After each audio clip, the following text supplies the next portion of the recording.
Hey everyone, Ben the Bar Guy here, back with another video to help you make better drinks. And today we're gonna be making a how-to video on the Collins, the classic Collins, a great drink. It's a little tougher to make than you might think, but we're gonna get you through it with tips and tricks that'll help you out. So if you're ready, grab a jigger, wash your hands, let's make better drinks.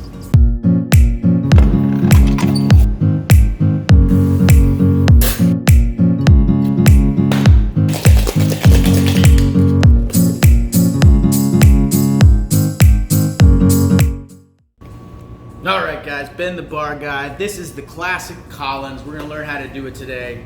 Now, the trick with the Collins, everybody, is it's very simple. You have to get bubbles into your Collins. You also have to get it cold, but it can't be too cold because that means you shook too much water into it.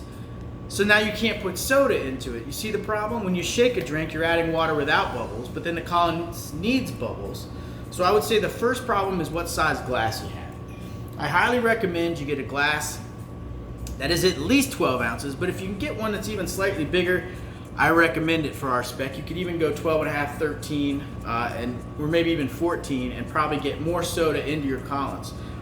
Also, the kind of ice you use is really important, and I'll tell you why. The bigger the ice cube, the slower it melts, but you also need to be aware that soda bubbles differently on ice. See if this doesn't help you understand that. Okay guys, so what we discovered when we were making Collins drinks is that soda bubbles differently depending on the ice you put it on. And now we like to use really clear spears like this. As you can see, we cut them in-house and we love the effect they have because they melt slow in a Collins. And we don't want our Collins to get watered down. Our idea here is to give people the longest possible time with their drink. This one's a little bit wet, however. I've left it out for a little bit and let it temper so it's a little wet. And this one I just got out of the freezer, okay? And then I'm gonna use ice that a lot of bars have typically at their bar, okay? And that's just what we call deli ice, you see that? All right, so the three each will give a different effect to bubbles, okay? So let's pour some soda in the glass of each. If you look, that's soda. It's kind of calm, isn't it? And that's important. That means it's maintaining most of its bubbles. But look at this guy. Look at that. Look at the comparison. Look how much more bubbles are bubbling in this one versus this one, right? So you're losing more carbonation there. And here we have the deli ice, okay? Which isn't too far away from the cube that came right out of the freezer. Okay, so what's going on here? Nucleation points are basically anything that the soda can attach to then release the bubble out of solution, out of the water. So what we find is it's best to use a big ice cube and let it temper because it will hold your bubbles longer. This ice that came right out of the freezer, we would actually prefer this, which bubbles a little less. So actually putting it on bad ice, but remember, this is gonna get melted really quick. So you want the bubbles, you don't want to use something coming right out of the freezer freezing cold. Let it temper for just a little bit and just let it get a little wet. So now that you've seen how it works with the soda bubbling more on different kinds of ice, we're going to use a tempered spear. We use metal straws here.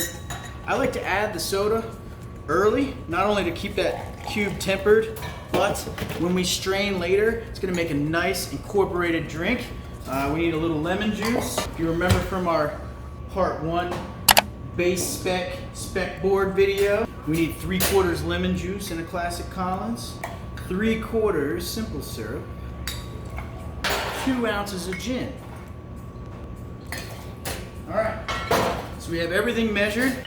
Now we add our ice cube. A little note about the ice cube. We like to use slightly smaller cubes. I know this still looks huge relative to what you probably have at home, but to us this is a little bit smaller. We actually only want to add a little bit of water. You get about 1/2 ounce to 3/4 ounce of water into the drink very quickly. As soon as I feel it start to get cold, I like to get it strained out, okay? And as you can see, it incorporates really nicely. I'm gonna add a little soda, all right? As you can see, we got that nice froth on top of the drink. We really like that on our Collins drinks. Oh, I'm gonna taste it. That's spot on. And again, we only want about half an ounce of water added via the shake so that we can get that nice frothy soda top. Oh, so good. And guys, that's the Collins. It's that simple. Oh, should mention, if you're gonna garnish, the wedge gives people an opportunity to squirt a little lemon juice into their drink. However, if you think that the balance you work so hard to get, you think it's right on, you can also do a little wheel and just throw it in a glass like that. I think that looks nice. Okay, those are two options. One thing to note, when you cut a wedge, you don't want to cut it in the middle, the courtesy cut. Okay, you want that cut to be about 3/4 of the way over, and that's so it fits on your glass like a flag, like that. Okay, and that otherwise this ice cube will get in the way. We don't want that. Little trick, and that's your Collins, guys. I hope you enjoyed it, and as always, to better drinks. That'll do. That'll do. Have a good one, guys. Bye.